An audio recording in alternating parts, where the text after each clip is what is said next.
Argentina বনাম Ecuador, অবশ্যই এই ম্যাচটি কোপা আমেরিকার ম্যাচ না, তাহলে কোপা আমেরিকার ম্যাচের থেকেও কিছুটাই কম না। তার কারণ আর্জেন্টিনা এই ম্যাচে প্রস্তুতি ম্যাচ অর্থাৎ ফ্রেন্ডলি ম্যাচ খেলতে চলেছে, যেটি আজ কোপা আমেরিকার কিন্তু প্রস্তুতি ম্যাচও বলেও ধরা হবে। তার কারণ প্রথম ব্যাপার, আর্জেন্টিনা এবং ইকুয়েডরের এই ম্যাচটি কিন্তু আর্জেন্টিনার কেমন লাইন আপ নিয়ে কোপা আমেরিকায় খেলবে অবশ্যই সেই কিন্তু পরিচর্যা থাকবে, অর্থাৎ একটা টেস্ট ম্যাচও বলা যেতে পারে কোপা আমেরিকার আগে, যে প্লেয়ারদের একবার ঝাঁকিয়ে নিচ্ছে কোপা আমেরিকার জন্য।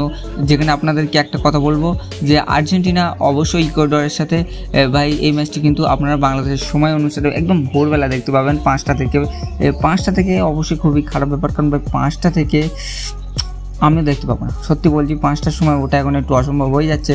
বাট কোপা আমেরিকা আসলে অবশ্যই 6টা-7টা থেকে খেলা শুরু হবে। এবং আপনারা যদি লাইভের কথা বলেন তো অবশ্যই এই ম্যাচটি লাইভ হবে, কিন্তু সেই তোমার হচ্ছে ফ্রেন্ডলি ম্যাচ কোথাও সেইভাবে লাইভ হবে না, তাহলে আপনার সোশ্যাল মিডিয়ায় লাইভ দেখতে পাবেন।